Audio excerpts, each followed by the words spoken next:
Na tuombe. Mwenyezi Mungu, twakusihi ututazame kwa neema nyingi na baraka sisi watumishi wako ambao mridhika kutuita kwa nyadhifa za uongozi katika jamhuri hii yetu. Tukuomba tuwajalie tuyatende na kufikia mambo yote atakayofikishwa mbele yetu kwa njia ya haki na uaminifu, ili kustawisha amani, ufanisi na hera nchi yetu na wala ambao haja zao umezikabidhi mikononi mwetu. Amen.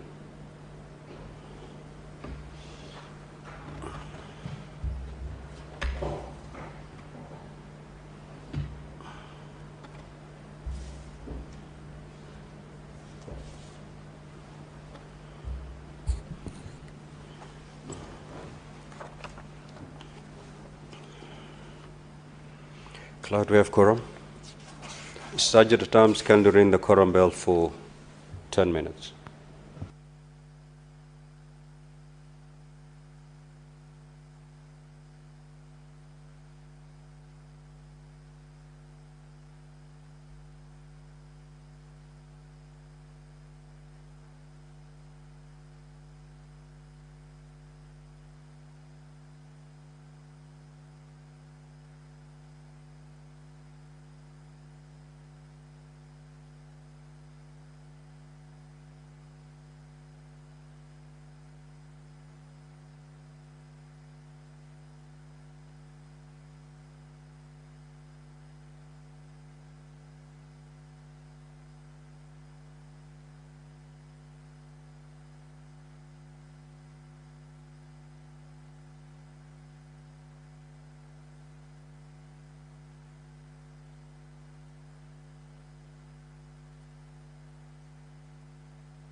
Good morning to you, our dear viewers, and welcome to this live broadcast of the Senate this morning.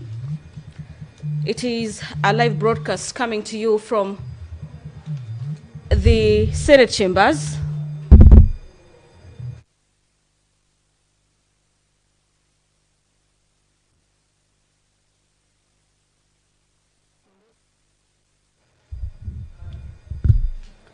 Well, good afternoon to you. Good morning. The day is seemingly moving fast.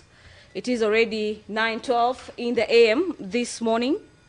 This being a Wednesday sitting of the Senate this morning, convened for the Senate to investigate and determine the matter facing the governor for Nyamira County, Governor Amos Nyaribo, who was impeached by the County Assembly of Nyamira.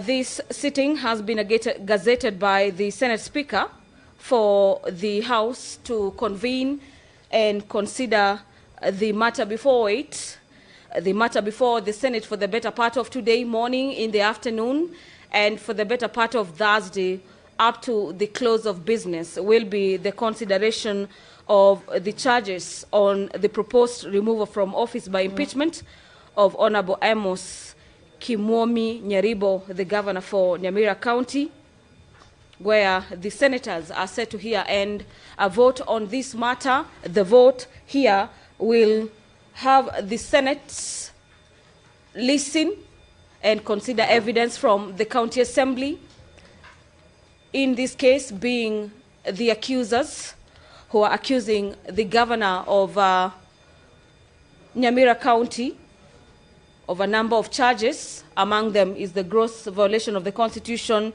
and other laws. The other charge is the charge that pertains abuse of office, among others. So for this morning sitting, the sitting begins with a closed session of senators. This is usually a pre-hearing for senators where we have a kamukonji for 1 hour, where the senators will be guided on the rules for this impeachment. And after that pre-hearing session that is usually held in closed doors, the live broadcast of this impeachment hearing will commence, yet again coming to you live from the Senate of Kenya with the recital of the mandate of the Senate and the rules of procedure and hearing in regards to this issue of impeachment. There will be introduction of the County Assembly of Nyamira, representing the County Assembly and their council. The Defense Council will also be introduced. These Sergeant at Arms, ring the quorum bell for further 10 minutes.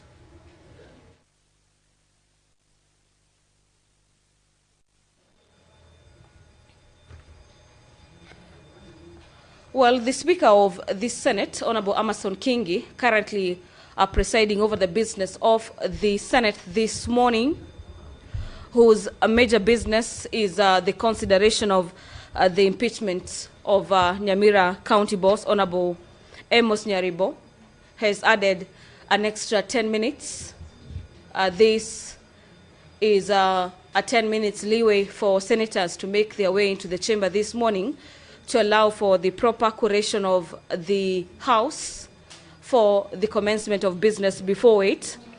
After the introduction of the members of the County Assembly and their Defense Council, we'll be having the introduction of the Governor of Nyamira County and the council representing him, if any. So what happens under this particular juncture, our dear viewers, is that the County Assembly, members of the County Assembly who will be taking the bar will be introduced before senators and the Speaker of the House, as well as the wing representing the governor. The governor's wing will be seeking to have the Senate debunk or quash the impeachment by the members of the County Assembly, where 23 members of the County Assembly of Nyamira out of 30 impeached Governor Amos Nyaribo.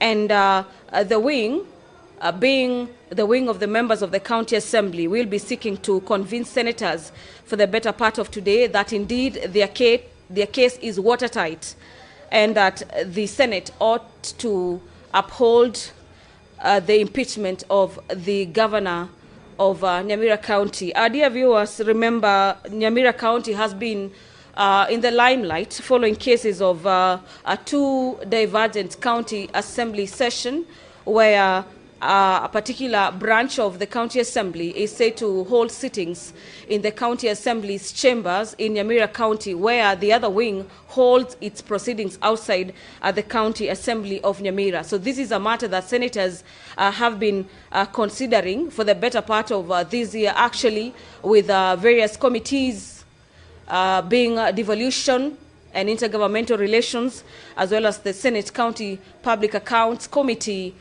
grilling members of the Nyamira County Executive and going to the ground to ascertain these allegations. So this particular issue is expected to feature heavily during this impeachment hearing facing the governor for Nyamira County. After we have the introduction of members of the County Assembly and the governor and his defense, the Senate will continue to read the charges that are facing the governor. This is done by the Speaker of the Senate. The County Assembly will then be given an hour, about 30 minutes rather, as part of the opening statement on behalf of the County Assembly. The governor will also be having 30 minutes as part of his opening statements to the Senate for the better part of today. The governor's part will be coming during the afternoon session after the House has already commenced with the hearing of this issue of impeachment facing the governor for Nyamira County. And our dear viewers, let me take you quickly through the charges facing the governor for Nyamira County. They include the gross violation of the Constitution and other laws, where the governor for Nyamira is said to have violated the 2010 Constitution and the County Governments Act of 2012 through deliberate, formal engagement, endorsement, and support of unlawful, illegal, and unconstitutional bunge mashinani. This is the issue that I highlighted a few minutes ago, where the County Assembly of Nyamira is, so to speak, divided in the middle, with a section of it holding the County Assembly proceedings inside the gazetted premises, that is the Nyamira County Assembly, and the other faction holds its sittings outside the gazetted legitimate premises, being the County Assembly chambers of Nyamira County. On charge 2, members of the County Assembly of Nyamira are alleging that Governor Amos Nyaribo has grossly violated the Constitution and the Public Finance Management Act of 2012 by assenting to the Nyamira County Supplementary Appropriations Bill 2024 without the approval of the County Assembly. This is an issue where the County Assembly must go through the supplementary budget or appropriations bill. But in this case, the governor is said to have assented into a supplementary appropriation bill of 2024 without the same having been considered and passed by the County Assembly of Nyamira.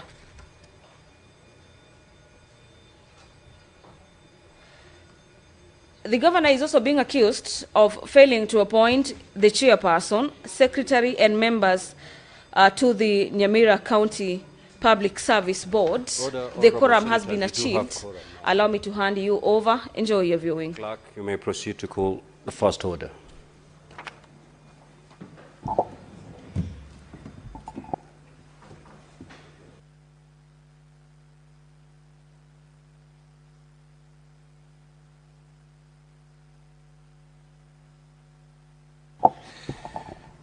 Order number 1, communication from the chair.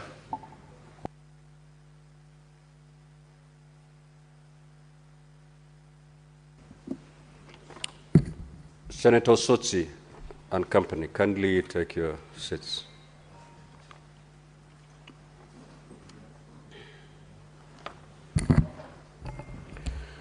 Now, honorable senators, I have a communication to make relating to the business of the Senate as scheduled for consideration during this solemn sitting. You will recall that at the sitting of the Senate held on Thursday, 27th of November 2025, I appointed today, Wednesday, 3rd December 2025, and tomorrow, Thursday, 4th December 2025, as the days when the Senate will hear the charges for the proposed removal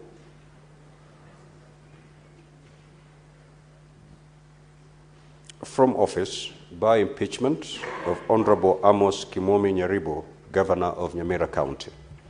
Via Gazette Notice number 17613 dated 2nd December 2025, I notify the general public that pursuant to Standing Order 81B2 of the Senate Standing Orders, the Senate shall investigate the proposed removal from office by impeachment of the Governor of Nyamira County in plenary. Consequently, a hearing program has been prepared and appended to the order paper for today that highlight the various activities to be undertaken in the hearing. Now, honorable senators, in accordance with the schedule of activities for an impeachment hearing in plenary, the Senate will hold a closed-door preparatory session to deliberate on the management of the investigation. The objective of the preparatory session is to ensure that the process is conducted seamlessly, concluded timeously, and in line with the requirements set out under the Constitution and the standing orders.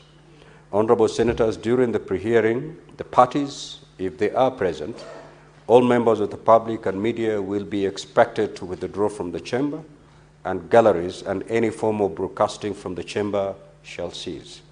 Consequently, I now direct the parties, all members of the public and the media to withdraw from the chamber, and the galleries and any form of broadcast from the chamber to cease forthwith.